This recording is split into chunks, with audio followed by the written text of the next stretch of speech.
जैन, सारी बात आपको पता है कि हम एक रोज प्रतिदिन शीट लगाते हैं और वो शीट सारा ऐप के ऊपर में अवेलेबल हो रहा होता है और हम लोग उसका डिस्कशन यहाँ पे करते हैं। ऐप में टेस्ट वाला सेक्शन में जाके आप ऐप को टिक आउट कर सकते हैं।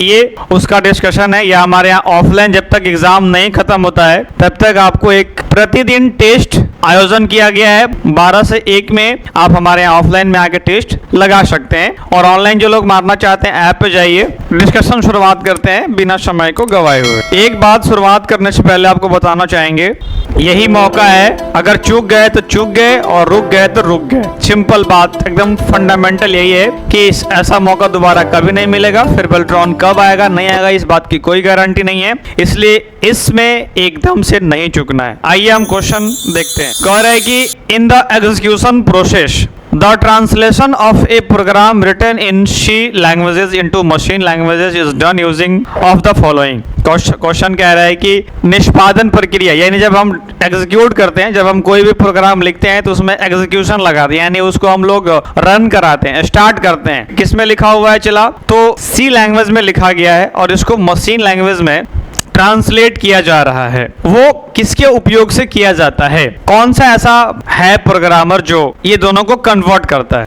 याद रखिएगा, उसके लिए कंपाइलर होता है। अब कंपाइलर क्या है मैं आपको एक बार बता दूं, कम शब्दों में ज्यादा बातें। कंपाइलर हमारा होता है एक ऐसा प्रोग्राम जो हाई लेवल लैंग्वेज को लो लेवल लैंग्वेज में ट्रांसफर करता है, और लो लेवल लैंग्वेज को ही मशीन लैंग्वेज कहते हैं। इसलिए कह रहा है कि ट्रांसलेटर कौन करता है तो कंपाइलर करता है। ए आंसर हो जाएगा इसका। 2 नंबर में कह रहा है कि निम्नलिखित में से कौन सा कंप्यूटर का कार्यात्मक भाग फंक्शनल यूनिट नहीं है? कोई एक ऐसा है जो उसके कार्य करने की प्रगति में वो नहीं आता है, मतलब फंक्शंस नहीं करता है। पहला, मेमोरी तो करता ही करता है, आउटपुट भी करता है, जैसे हमारा मॉनिटर हो गया, स्पीकर हो गया, ये सारा आउटपुट हो गया, और इनपुट हो गया ये मेरा माइक, ये मेरा कैमरा, और मेमोरी जो जिस पर आप अभी चीजों को देख रहे हैं, चल रहे हैं। बट इंटरनेट हमारा फंक्शनल नहीं है, ये एक फंक्शन करने के बाद, जैसे आप अभी इंटरनेट का उपयोग करके वीडियो को देख पा रहे हैं। अगर आपके मोबाइल में इंटरनेट ना हो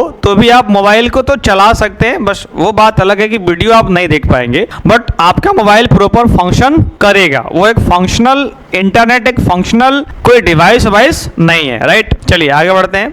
3 नंबर में कह रहा है कि MS एक्सेल 2016 में ऑटो शेप की निम्नलिखित में से किस श्रेणी में जोड़, घटाव, गुना आदि शेप का संबंध है? इन MS एक्सेल 2016 में auto shape relate to which category for adding, resizing, multiplying etc shapes. 3 number question कह रहा है कि शेप का वो कौन सा कैटेगरी है जिसमें ऐड, रिसाइज, मल्टीप्लाई और शेप्स का ऑप्शन आता है।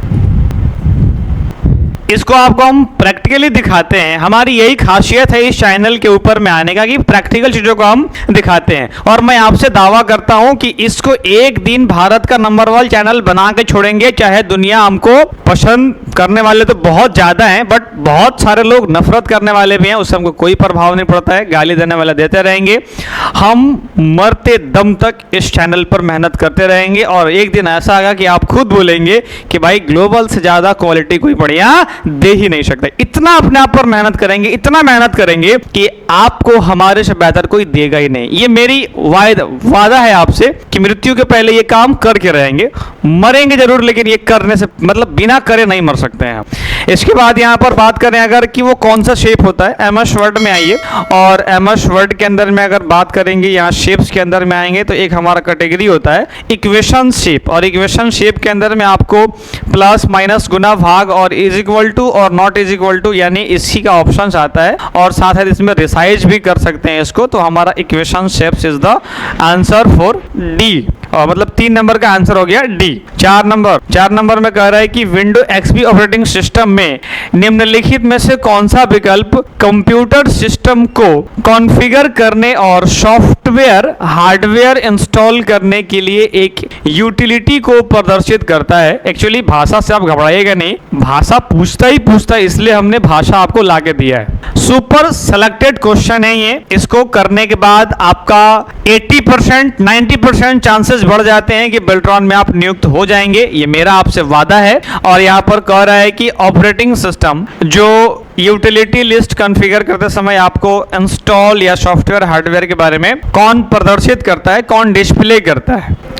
तो बात सिर्फ इतनी सी है कि आज का भी जो सिस्टम है, मतलब विंडो एक्सपी में ही नहीं, विंडो 7 में भी, विंडो 8 में भी, विंडो 8 आया तो था बट चला नहीं, विंडो 10 और विंडो 11 अभी टॉप में चल रहे हैं। और उसमें भी जो हमें इंस्टॉल करना है या ऑन इंस्टॉल करना है या कितने हार्डवेयर कनेक्टेड हैं, इन सभी चीजों को देखने के लिए हम लोग कंट्रोल पैनल का ही इस्तेमाल करते हैं। तो यही बात है। इसके बाद हम बढ़ते हैं आगे। इसका आंसर हो गया ए। 5 नंबर में कह रहा है कि एमएस वर्ड 2016 में मेल मर्ज में डेटा सोर्स चयनित करने पर निम्नलिखित में से कौन सा विकल्प मान्य नहीं है। मेल और मर्ज इतना ज्यादा इंपॉर्टेंट टॉपिक है कि हम क्या बताएं आपको। वीडियो मैंने बना दिया है, आपको यूट्यूब पर मिल जाएगा या हमारे गूगल ऐप जो हमने बना रखा है, गूगल प्ले स्टोर पर जाके वो मिल सकता है, आप वहां से जाकर डाउनलोड करके उसको देख लीजिएगा।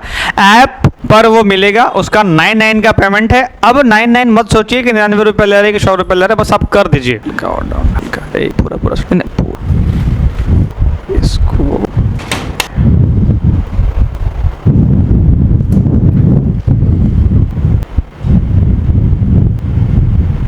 और इसमें कह रहा है कि मेल मर्ज में कौन सा वैलिड नहीं है। तो कौन सा वैलिड नहीं है? इंटरनेट से चयनित करें, मौजूदा सूची का प्रयोग करें, आउटलुक से संपर्क करें और नई सूची टाइप करें। ये तीनों होते हैं। मैं आपको दिखा देता हूं मेल और मर्ज में क्या ऑप्शंस आते हैं।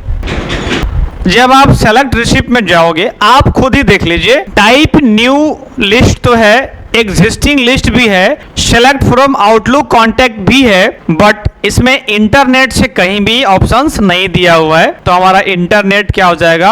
ऑप्शंस ये सही हो जाएगा। और इसमें बोल रहा है कि कौन सा मेरा ऑप्शंस वैलिड नहीं है। क्वेश्चन नंबर 6, एमएस वर्ड 2016 में यदि आप डॉक्यूमेंट में किसी शब्द का व्याकरण मतलब होता है वो ग्रामर एरर की बात कर रहा है, अगर ग्रामर जांच करना चाहते हैं तो इसके लिए स्पेलिंग एंड ग्रामर विंडो में निम्नलिखित में किस विकल्प का उपयोग किया जाएगा। अगर एमएस वर्ड 2016 में grammar check of your document, आपको कौन सा ग्रामर चेक करने के ऑप्शंस दे सकता है? इसका शॉर्टकट याद रखिए F7 होता है। और इसमें हमारा एक ही है, check grammar with spelling. Check grammar with spelling एक ऑप्शन आता है और उसमें F7 उसका शॉर्टकट होता है।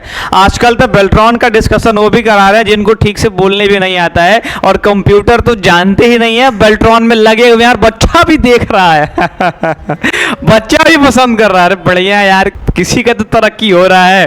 चलिए आगे बढ़ते हैं। 7 नंबर में कह रहे हैं कि एमएस वर्ड 2016 में मेल मर्ज में डॉक्यूमेंट का डायरेक्टरी प्रकार, directory type of a document in mail merge is called.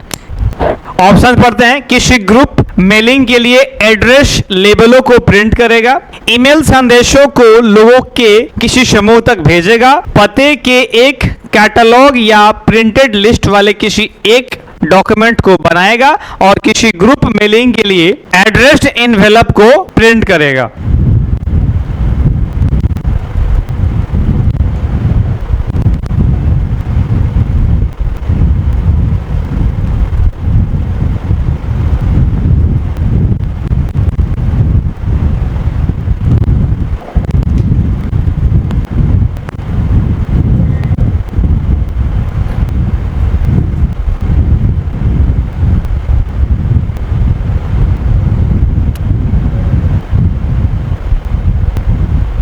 तो जो डायरेक्टरी टाइप होता है, याद रखिएगा, वो एड्रेस पर होता है, यानी पतों के लिए एक पता यानी एड्रेस के लिए एक कैटलॉग या प्रिंटेड लिस्ट वालों के लिए डॉक्यूमेंट बनाता है। डायरेक्टरी टाइप का ये काम होता है। अगला क्वेश्चन बढ़ते हैं 8 नंबर, और कह रहा है कि एमएस एक्सेल 2016 में पॉइंट स्केल पर आधारित वर्कशीट में कॉलम की न्यूनतम चौड़ाई कितनी होती है? Minimum width of A column in worksheet based on point scale. Column की चौड़ाई अलग अलग स्केल में नापी जाती है, बट यहाँ पर पॉइंट स्केल की बात हो रहा है।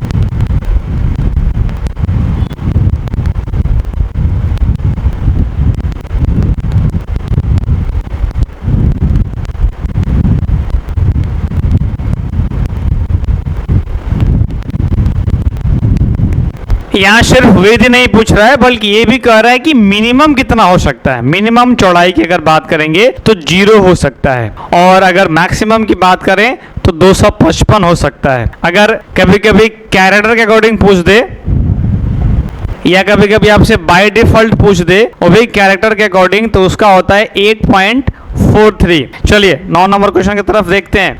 विंडो एक्सपी ऑपरेटिंग सिस्टम में मौजूदा प्रयोगकर्ता द्वारा उपयोग की जाने वाली फाइलों जैसे नाम, प्रकार, आकार आदि के विवरण प्रदर्शन करने के लिए किस अनुक्रम का पालन किया जाता है? XP system with sequence followed to display detail such as name, type, और तो किसका उपयोग किया जाता है करंट यूजर के लिए? अब एक्चुअली विंडो एक्सपी की बात करें या विंडो 7 की बात करें तो उसमें ये सब ऑप्शंस होते थे, बट आज के डेट में वो सब ऑप्शंस नहीं होते हैं। बट वो क्या पूछ रहा है सवाल, कह रहा है कि कुछ डिटेल्स जैसे हमें नाम, टाइप, साइज अगर यूज करना है जो फाइल कॉमनली होता है तो उसके लिए प्रोसेस क्या होता था। तो पता है जब हम विंडो एक्सपी को यूज करते थे, वैसे हम लोग ने एक्सपी को बहुत कम यूज किया है, बट वो पुराना होता था।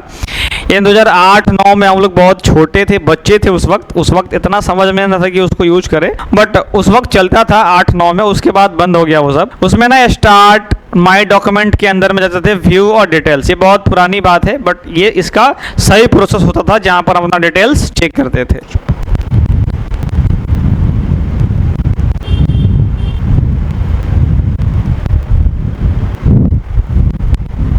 निम्नलिखित में से किस श्रेणी का संबंध कंप्यूटर के ऑपरेटिंग सिस्टम के यूटिलिटी प्रोग्राम से है? अगर बात करेंगे हम यूटिलिटी की तो पता है यूटिलिटी क्या होता है? जो हार्डवेयर और सॉफ्टवेयर के बीच में बातचीत करने का काम करता है। बिचवनिया आप समझते होंगे, बिचवनिया का ही काम करता है, हार्डवेयर और सॉफ्टवेयर को बातचीत कराता है, और उसको हम लोग कहते हैं यूटिलिटी। जैसे हमारे एंटीवायरस हो गए, डिफेंडर्स हो गए, इस टाइप के सॉफ्टवेयर्स को यूटिलिटी कहा जाता है, राइट। और मेरा सवाल कह रहा है कि यूटिलिटी सॉफ्ट प्रोग्राम और ऑपरेटिंग सिस्टम के बीच में कौन बात कराता है? यहाँ यूटिलिटी के बारे में पूछा नहीं जा रहा है। यूटिलिटी वो सॉफ्टवेयर होते हैं जो एंटीवायरस वगैरह होते हैं, बट यहाँ पे कह रहा है कि यूटिलिटी और ऑपरेटिंग सिस्टम के बीच में कौन बात करा रहा है। ये आपको एक कंफ्यूज करने वाली सवाल हो सकती है आपके लिए। यूटिलिटी हमारा वायरसेस वाली सॉफ्टवेयर होती है, बट यहाँ पर कुछ और कहा जा रहा है कि वो रिलेटेड, यानी कौन रिलेट करता है, तो वो हमारा सिस्टम सॉफ्टवेयर करता है। और ऑपरेटिंग सिस्टम क्या होता है? ऑपरेटिंग सिस्टम हम जो ऑपरेट करता है, यानी ऑपरेट करने वाले को और प्रोटेक्ट करने वाले को मिलाने का काम करता है, वो हमारा सिस्टम सॉफ्टवेयर। और ये भी कह रहा है कि दोनों के दोनों किससे संबंधित हैं, किस श्रेणी में आते हैं? तो दोनों के दोनों किस में आते हैं? सिस्टम सॉफ्टवेयर के अंदर ही आते हैं। तो दोनों हमारा जवाब एकदम सही है, 10 का ए। 11 नंबर में कह रहा है कि the keyboard belongs to which category from the following. Keyboard की संबंध किस श्रेणी से होती है? अब कीबोर्ड में और माउस में दोनों सेम ही है, दोनों सेम टाइप के डिवाइस है, जैसे दोनों इनपुट ही होते हैं। और कंप्यूटर में 3 प्रकार होता है, आउटपुट हो गया, इनपुट हो गया और प्रोसेसर हो गया। इसमें कह रहा है कि कौन सा कैटेगरी में आते हैं? इनपुट में ही आएंगे, कंफर्म है। 12 नंबर में कह रहा है कि MS एक्सेल में रो मतलब वो डेली वाला रोज नहीं, ROW आप अंग्रेजी में पढ़े, इसलिए मैं कई बार कहता हूं, हमेशा कहता हूं कि आप अंग्रेजी में पढ़ा करिएगा वो questions. In MS Excel which of the following options is not valid in context of resizing row and columns. Rows और कॉलम की आकार फिर से बदलने या संदर्भ में निम्नलिखित में से कौन सा विकल्प मान्य नहीं है? मतलब कि 3 को मान्य होगा, कोई एक नहीं होगा। Autofit height, Autofit worksheet height, column width और रो हाइट, ये तीनों में से मेरा आंसर होगा बी। इसलिए बी होगा क्योंकि वर्कशीट हाइट जैसा कोई चीज नहीं होता है। मैं आपको दिखा भी सकता हूं प्रूफ के लिए। आप ना वीडियो को भले ही फास्ट कर दिया करो, बट स्किप मत करना। समय नहीं है आपको स्किप करने के लिए, और समय इतना समय नहीं देता है दोबारा। यहाँ पर आओ और देखो, आप खुद देखिए, यहाँ पर रो हाइट है, ऑटोफिट रो है, कॉलम विड्थ है, ऑटोफिट कॉलम विड्थ है, बट आप ऊपर से नीचे कहीं भी देख लो, यहाँ पर आपको एक सवाल जो ऑप्शंस यहाँ पर आया हुआ है, ये वाली ऑप्शंस कहीं नहीं है, मतलब ऑटोफिट वर्कशीट हाइट नहीं होता है। ये हमारा आंसर होगा 12 का बी। अगर बात करें हम 13 नंबर में, देखिए ये सवाल फिर से आ गया। जीवन में अगर इसको पूरा पढ़ते हैं, in MS Excel worksheet cell A1 to A6 contain the following value sequentially 1 2 3 ABC, है ना, ऐसा लिखा हुआ है। अगर मतलब मान लो कि हमारा ये A1 हुआ, A2 हुआ, A3 हुआ, ये 4, ये 5 और ये 6। अब ये G1 में फॉर्मूला लिखा है is equal to count A1। तो ये क्या आउटपुट देगा मैं आपको दिखाना चाहता हूँ कि ये क्या आउटपुट देगा। जब तक मैं आपको दिखा ना दूं हमें भी थोड़ी संतुष्टि नहीं मिलती है। तो हम शुरू करते हैं। बट हाँ, मैंने अपनी इम्प्रूवमेंट में ये करा है कि आपका समय बहुत बचा देते हैं, वो बीच बीच में लिखने वाली चीज़ें काट करके।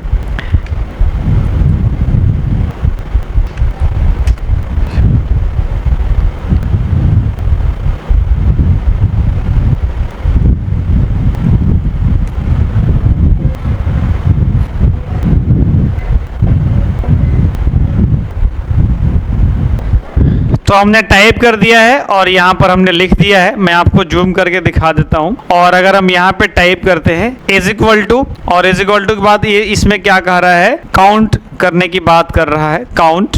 तो मैंने काउंट ले लिया और ये A1 टाइप करने की बात कर रहा है। तो रिजल्ट क्या दे रहा है मेरा, A1 एक दे रहा है, एक। अब इसमें ऑप्शंस में नहीं है। ये हमारे होनहार टाइपिस्टों की का मतलब उनकी खासियतें हैं। कभी आपको उन लोगों से मिलाएंगे कैसे हमारे टाइपिस्ट लोग हैं। ये ए आंसर हो गया, मतलब कि आंसर बी हुआ बट ऑप्शन बी हुआ, आंसर इसका 1 हुआ, 1 एक। 14 नंबर में कह रहा है कि MS Word options like cut, copy and paste are founded under which tab. आसान सा सवाल था, ये आपको 1 नंबर फ्री में मिल गया। कट, कॉपी, पेस्ट की ऑप्शंस कहाँ मिलती है, होम के अंदर में मिलता है। और क्वेश्चन नंबर 15 का आ रहा है कि निम्नलिखित में से किसे पावर पॉइंट में स्लाइड में आइटम के रूप में नहीं डाला जा सकता है। Which of the following can not be inserted to a slide as an item in MS PowerPoint. यानी वो कह रहा है क्वेश्चन में कि कोई वो आइटम नहीं है, वो एक फंक्शन, यानी जैसे हमारा टेबल हो गया, तो टेबल हमारा एक आइटम है जहां पर हम ढेर सारा टेबल बनाते हैं और उसमें डेटा लिखते हैं। चार्ट मेरा होता है और उसमें हम अपर लोअर बनाते हैं। स्मार्ट आर्ट ग्राफिक्स होता है, but layout is a function.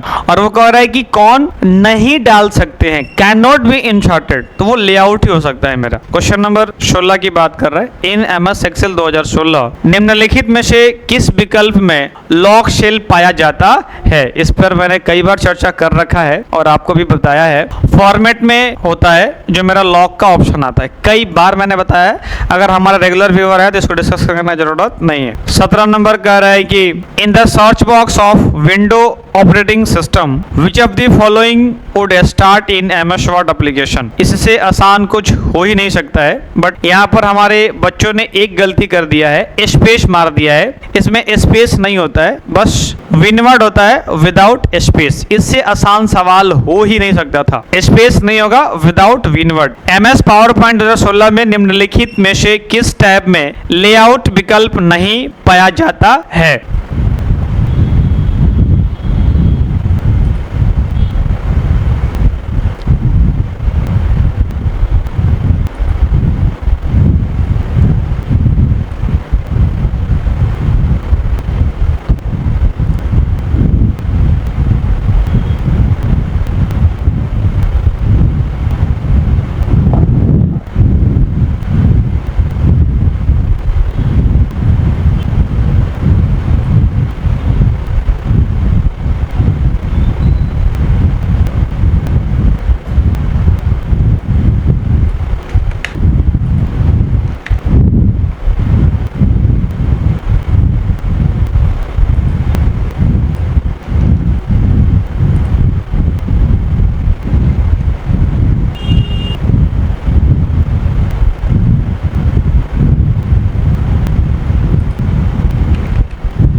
इसमें कह रहा है कि कहाँ नहीं पाया जाता है, बट ये नहीं यहाँ से काटना होगा हमें, यहाँ होगा कि कहाँ पाया जाता है। नहीं अगर एक साथ ऐड हो गया तो आप रिव्यू में, होम में और व्यू में, मतलब कि इसमें जैसे हमारा इन शॉर्ट हो गया, रिव्यू हो गया और व्यू होला, इसमें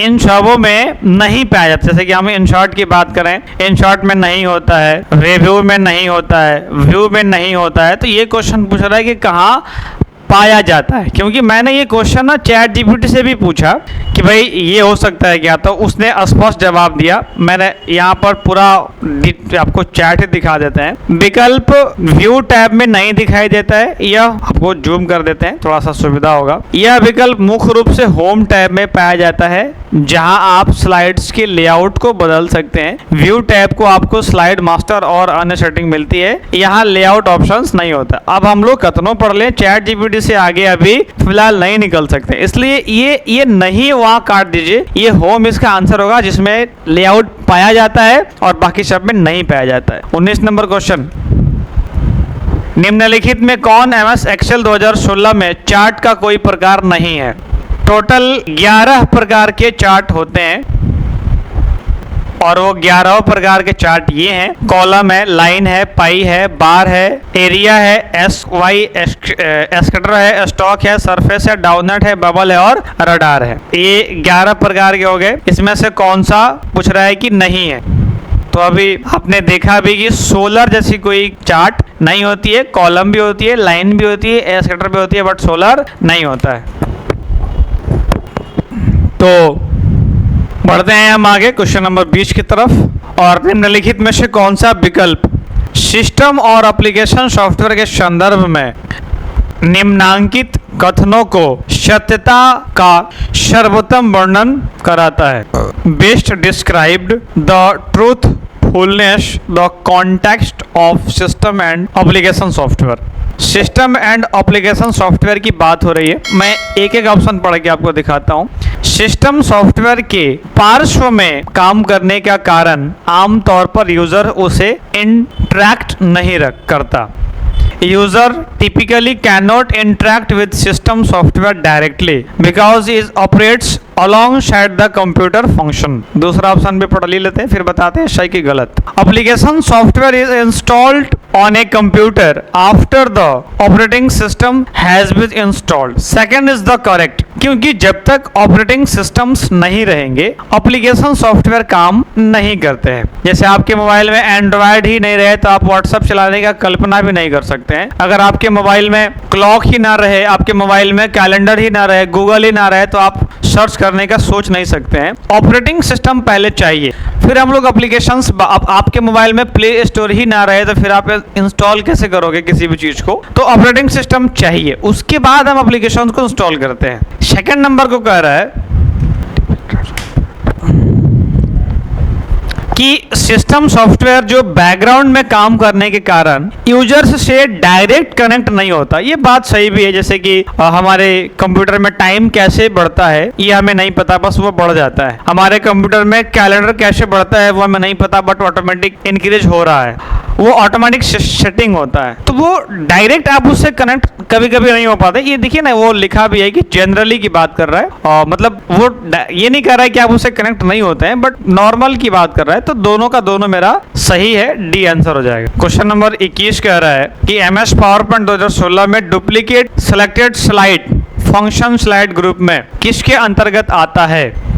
अगर बात करा जाए तो ये सारा काम न्यू स्लाइड के अंतर्गत में आता है, और मैंने इसका कई बार शॉर्टकट भी बताया है, Ctrl+D। Duplicate MS power point के अंदर प्रतिदिन 4:15 ये सेट का टाइम है, ध्यान रखिएगा 4:15 प्रतिदिन ये सेट का टाइम। रेगुलर एक सेट 60 क्वेश्चन का जाता है। मैं आपको अगर टाइम दिखाऊं, आप खुद देखो, रात के 10:15 बज रहे हैं और मैं अभी भी आपके लिए ऑफिस में बैठ के वीडियो रिकॉर्ड कर रहा हूं। खाना पीना अभी तक नहीं खाया है। समर्पण मैंने अपने आप को समर्पित कर दिया है। चैनल का नंबर 1 भी तो बनाना है भारत का, तो करना तो पड़ेगा ना। ई वायरल का पूर्ण रूप जिसके माध्यम से इंटरनेट पर सूचना पाई जाती है, उसका फुल फॉर्म क्या है? इसका बड़ा आसान सा सवाल है, यूनिफॉर्म रिसोर्स लोकेटर, मतलब लोकेट या लोकेटर जो भी कहिए। आगे 23 नंबर कह रहा है कि MS एक्सेल 2016 में फॉर्मूलों को कॉपी और पेस्ट करते समय सिर्फ फॉर्मूला करने के लिए पेस्ट स्पेशल वाले निम्नलिखित में से किस विकल्प का उपयोग किया जाता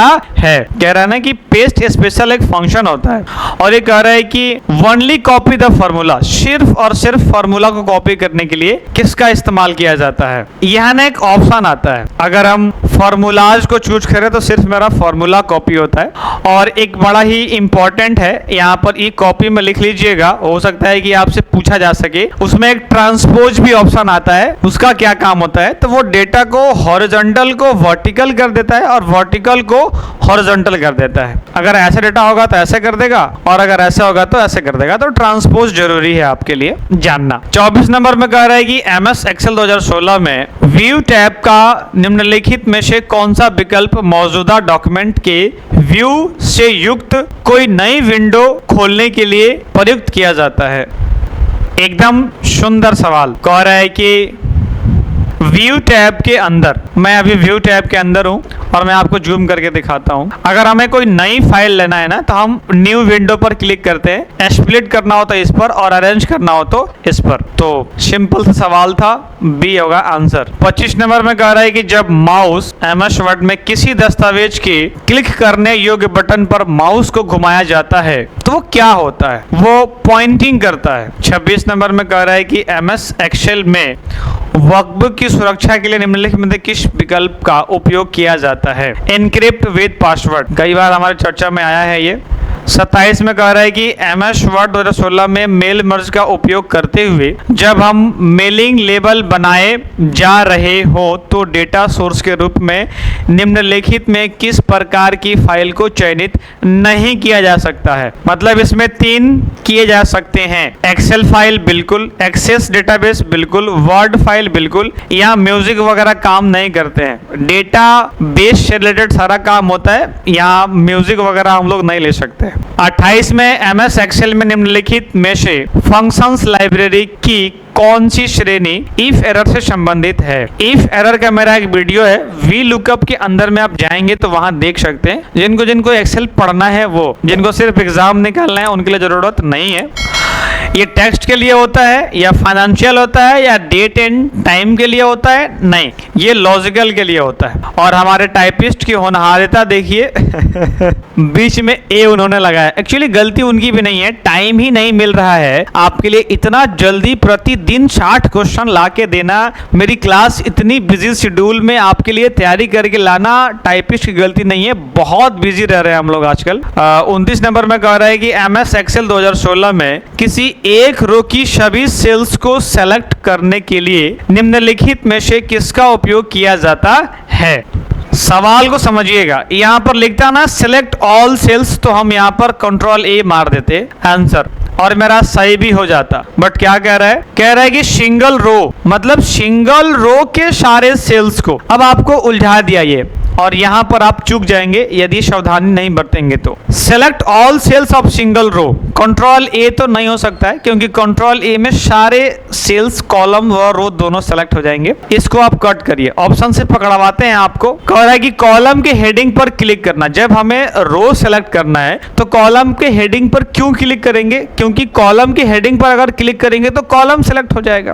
कह रहा है कि रो की हेडिंग पर क्लिक करना, यही तो हमारा आंसर होगा। और ये कह रहा है कि click once on any cell, नहीं, ये तो एकदम से बेतुका हो गया, ये तो कंफर्म की गलत ही होगा। आंसर मेरा सी हो गया। इसके बाद 30 नंबर में बढ़ते हैं कि निम्नलिखित में से कौन ब्रॉडबैंड इंटरनेट कनेक्शन का एक प्रकार नहीं है? देखिए, ब्रॉडबैंड हम लोग बोलते हैं वाईफाई वाले कनेक्शन को, उसमें कौन सा नहीं है? जैसे DSL, डायल अप, फाइबर और सैटेलाइट। एक्चुअली इसका डायल अप आंसर होगा, क्योंकि डायल अप जो है ना वो भी एक नेटवर्क ही है। बट ये नेटवर्क फोन्स के लिए उपयोग किए जाते हैं। ये टेलीकम्युनिकेशन टाइप का नेटवर्क है। और यहाँ कह रहा है कि ब्रॉडबैंड मतलब वो वायर्ड वाली कनेक्शन कौन सा नहीं है, तो डायल अप हो गया। डायल अप भी एक नेटवर्क है बट टेलीकम्युनिकेशन नेटवर्क है, बातचीत कराता है। 31 नंबर कह रहा है कि जो कुछ इनपुट पर बताए जाते हैं उन्हें उत्पन्न छवियां, थोड़ा हम अंग्रेजी पढ़ लेते हैं वरना कंफ्यूजन बहुत ज्यादा हो जाता है। Which input device captures images based on what is show input and send those images to a computer. Question, कौन सा डिवाइस है जो इमेज को कैप्चर करता है और इमेज के रूप में आपको सेंड करके दिखाता भी है, मतलब आसान यार। 1 नंबर फ्री, फोकट का ले जाइए, वेब कैम। 32 नंबर कह रहा है कि निम्नलिखित में कौन एक वेब ब्राउजर है, मतलब इसमें 3 वेब ब्राउजर नहीं होंगे, एक वेब ब्राउजर होंगे। ask.com वेब ब्राउजर नहीं है, Bing सर्च इंजन है, .com डोमेन का नाम है, एक ही है गूगल क्रोम। 33 में कह रहा है कि MS वर्ड में निम्नलिखित में किसका संदर्भ ड्रॉप डाउन मेनू की लेबल वाली किसी पतली क्षैतिज पट्टी जैसे होम, इंसर्ट आदि से है। ड्रॉप डाउन मेनू बोलते हैं जैसे कोई डॉट पर, जैसे कुछ इस प्रकार के ड्रॉप डाउन होते हैं, कुछ इस प्रकार के ड्रॉप डाउन होते हैं, उसको हम लोग बोलते हैं ड्रॉप डाउन लिस्ट। और ये सवाल पूछ रहा है कि MS वर्ड में रेफरेंस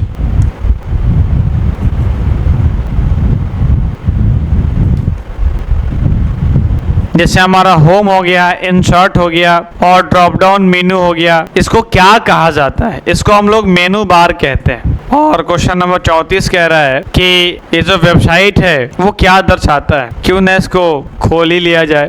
इसमें द वर्ड जो हमारा HTTP है वो इंटरनेट का एड्रेस इंडिकेट, वो क्या इंडिकेट करता है और वो इंग्लिश में लिखा हुआ, ऐसा क्वेश्चन कह रहा है। ऑप्शन में लिखा है कि the original of the page, placement of website, the type of protocol use to view this items and the name of host. Option से पकड़ना दिखाते हैं, नेम ऑफ होस्ट होगा नहीं, क्यों? क्योंकि जो www.com .in ऐसा होता है ना, उसको नेम ऑफ होस्ट कहते हैं। ओरिजिनल पेज मतलब ऐसी कोई बात नहीं है कि जो जिसमें HTTP नहीं होता है वो ओरिजिनल पेज नहीं है, और ये भी नहीं हो सकता है क्योंकि वेबसाइट की प्लेसमेंट ये नहीं कराता है, बट ये एक प्रोटोकॉल है जो कि विश्वास दिलाता है कि ये हमारा जेन्युइन वेबसाइट है। तो हम आगे बढ़ते हैं और देखिए कुछ इस प्रकार से आपकी क्लासेस रिकॉर्ड हो रही होती हैं, यहाँ चल रहा है। 35 2016 में निम्नलिखित कौन सा डेट एंड टाइम फंक्शन तिथि समय के अनुसार फॉर्मेट किए गए सामयिक डेटा और समय को लौटा देता है? याद रखना है डेट मतलब सॉरी नाउ। अगर हम नाउ मारेंगे तो ये डेट टाइम एम सब देगा, अगर हम टुडे मारेंगे तो सिर्फ डेट देता है। और यही पूछ रहा है कि आपको डेट एंड टाइम दोनों ही दिखाता है, क्रोनोलॉजिकल इसको बोलते हैं। तो नाउ आंसर हो जाएगा। ये हो गया मेरा 36। MS वर्ड में किसी तालिका में कॉलम की न्यूनतम और अधिकतम क्या होनी चाहिए?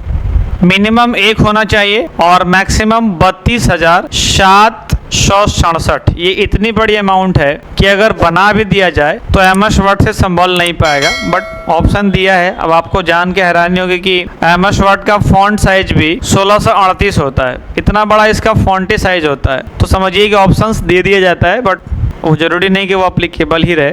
उसके बाद 37 नंबर में कह रहा है कि निम्नलिखित में से कौन सा प्रिंटर स्याही को फैलाने या किसी इंक रिबन को से टकराने के लिए प्रिंटर हेड्स का उपयोग करता है ताकि सैकड़ों से लेकर हजारों छोटे छोटे डॉट्स प्रस्तुत हो और टेक्स्ट की छवियां छपें। इसका डॉट मैट्रिक्स प्रिंटर आपने देखा होगा, उसी में डॉट्स होते हैं जहां रेलवे वगैरह की टिकट कटती है। 38 में कह रहा है कि अगर हम double click on the name of worksheet tab तो वो क्या होता है?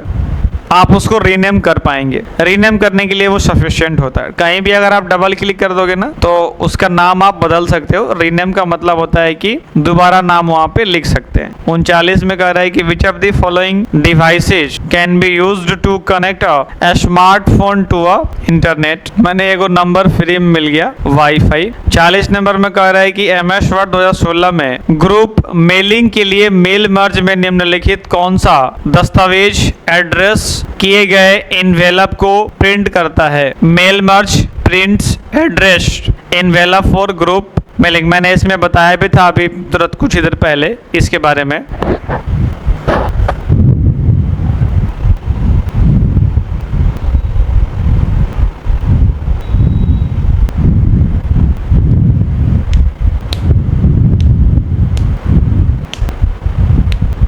इन्वेलप हो गया हमारा, जो कि एड्रेस वो इन्वेलप ग्रुप मेलिंग में हमारा प्रिंट करता है। 41 में कह रहा है कि निम्नलिखित में कौन सा कथन किसी कंप्यूटर की मेमोरी यूनिट के संदर्भ में गलत है। कोई हमारा मेमोरी यूनिट में एक गलत होगा और 3 सही होगा। ये कह रहा है कि programme should not be store in memory before execution. कह रहे हैं कि हम क्या एग्जीक्यूट करने से पहले कोई प्रोग्राम को सेव नहीं कर सकते हैं? नहीं, सेव कर सकते हैं। जैसे हम लोग डेवलपर हैं और डेवलपर जो जब प्रोग्राम लिखते हैं तो पहले वो प्रोग्राम हम लोग अपने से बना के देखते हैं कि वो सही काम कर रहा है कि नहीं, सही चल रहा है कि नहीं। उसके बाद ही उसको मार्केट में पब्लिक में दूसरों को देखने के लिए लॉन्च करते हैं। जैसे मान लीजिए कि आप सब्जी बना रहे हैं और सब्जी आप खुद चख रहे हैं कि वो नमक ज़्यादा तो नहीं है, नमक कैसा है, स्वाद कैसा है, और उसमें फिर आप मटेरियल डाल के उसको शुद्ध बना रहे हैं, फिर आप दूसरों को दे रहे हैं खाने के लिए। मतलब तो वो हम लोग करते हैं, एग्जीक्यूट करते हैं उसको। और एग्जीक्यूट करने से पहले भी सेव किया जा सकता है, बट ये कह रहा है कि नहीं कर सकते, इसलिए हमारा आंसर ही हो जाएगा यही वाला। 42 नंबर क्वेश्चन कह रहा है कि MS पावर पॉइंट 2016 में प्रेजेंटेशन के अंत तक जाने के लिए निम्नलिखित में से किस कुंजी का उपयोग किया जाता है? MS पावर पॉइंट 2016 में प्रेजेंटेशन के अंत में जाने के लिए अगर हम लोग एंड दबा दें तो वो हम लोग डायरेक्ट उसके अंत में चले जाते हैं, बट हाँ वो स्लाइड चल रहा होना चाहिए। 43 में कह रहा है कि which of the following statement is incorrect regarding computer memory unit. पिछला वाला क्वेश्चन ही है और ये हमारे बच्चों की होनहारिता है। 44 नंबर में कह रहा है कि MS एक्सेल 2016 में किस विकल्प का उपयोग शीट के किसी हिस्से को दृश्यमान रखने के लिए किया जाता है जबकि शेष शीट उसी समय स्क्रॉल की जाती है?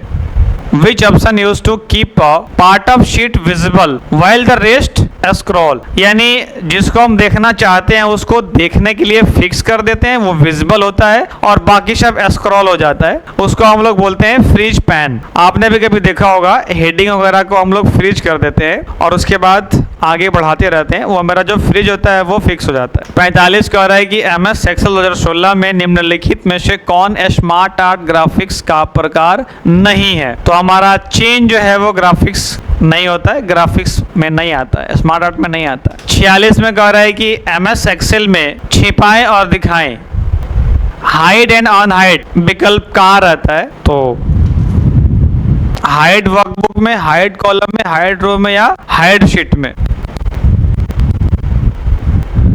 तो हम आपको कह रहे थे कि इसमें कौन मेरा ऑप्शंस कहाँ आता है? तो ये हाइड वर्कबुक के अंदर में ये सारा ऑप्शंस दिख रहा होता है, जहाँ पर हम लोग हाइड और अनहाइड का ऑप्शन का उपयोग करते हैं। 47 में कह रहा है मेरा कि MS एक्सेल 2016 में निम्नलिखित किस टैब पर क्रमित और फिल्टर करें?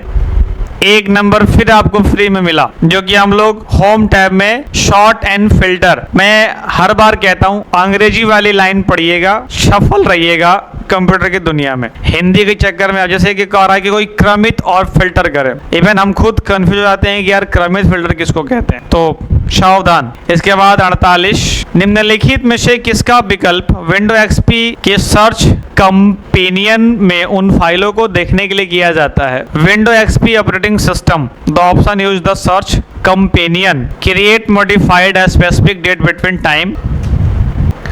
चला, जो इसका ऑपरेटिंग सिस्टम होता था उसे कब संशोधित किया गया है? ये सर्च कंपेनियन में उसका उपयोग, यानी जो हम एडिट करते थे ना उसमें ऑटोमेटिक क्या हो जाता था, बंदे चला जाता था। विंडो XP से सवाल नहीं आएगा जी, बस थोड़ा थोड़ा एक बार देख लिया करिए। अगर कभी मान लीजिए आध वो क्वेश्चन पूछ भी दिया तो क्या कर सकते हैं, टेस्ट में तो लगातार आ रहे हैं। 49 में कह रहा है कि MS वर्ड 2016 में डॉक्यूमेंट के शीर्ष यानी which shortcut use to move the top of content? तो कंट्रोल प्लस होम।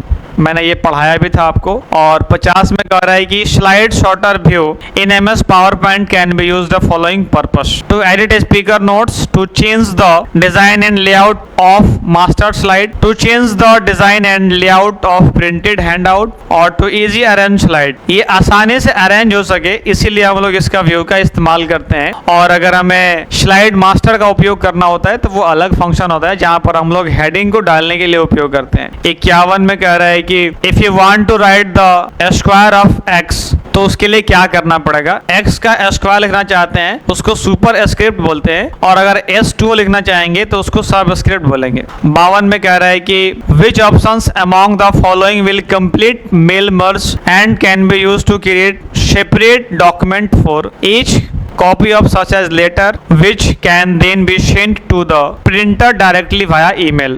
वही find the merge। 53 में कह रहा है कि which formatting option MS Excel 2016 display all the contents inside the cell across multiple lines making it visible। wrap text से हम लोग इसको across करते हैं। और 54 में कह रहा है कि अगर हमको सारे को प्रिंट करना है यानी डिफरेंट पेजेस MS वर्ड, तो इसमें से हम कौन सा ऑप्शन सेलेक्ट करेंगे प्रिंट विंडो के लिए। अगर हमें अलग अलग करना है तो स्केल ले लेंगे पेपर। और 55 में कह रहा है कि 2016 में which tab format cells window is use change alignment orientation data weight, यानी ये कह रहा है कि अगर अलाइनमेंट चेंज करना हो, ओरिएंटेशन चेंज करना हो तो ये कहाँ मिलता है, वो सब अलाइनमेंट टैब के अंदर ही मिल जाता है MS Excel के अंदर में। और 56 में अगर बात करेंगे तो MS Excel 2016 में which options in the style group of home tab is use to copy cell and workbook as currently open another workbook, यानी वो कौन सा ऑप्शन है जो home tab to copy cell और जो करंटली ओपन है उसमें पेंट करता है, वो एक ही हो सकता है, वो होता है मर्ज स्टाइल। 57 में कह रहा है कि लो लेवल लैंग्वेज जो है वो किस जनरेशन से कंप्यूटर से ताल्लुक रखता है।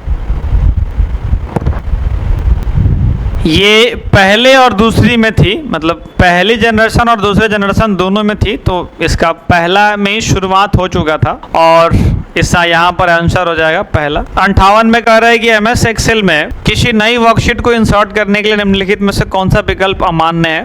होम टैब में इसका, और 59 में कह रहा है कि कंट्रोल पैनल XP का ऑपरेटिंग सिस्टम जो मैनेजिंग प्रोग्राम होता है उसमें कौन से होते हैं, तो प्रोग्राम सम्मिलित को हटाए जाते हैं। और 60 लास्ट क्वेश्चन हमारा कह रहा है कि if PC is connect to network, अगर कनेक्ट नेटवर्क से रहते हैं तो जो डेस्कटॉप आइकन है विंडो XP ऑपरेटिंग सिस्टम के वो क्या प्रोवाइड करते हैं रिसोर्स में, वो हमारे माई नेटवर्क प्लेसेस को इंडिकेट करते हैं। देखिए 11 बज चुका है और अब हम भी जा रहे हैं, निकल चुके रूम पे। इस शीट को आपने बनाया, पढ़ा और कितना नंबर आया आप हमें कमेंट में जरूर बताइए। हम आपकी रिपोर्ट कमेंट चेक करते हैं, हमारी पूरी टीम चेक करती है।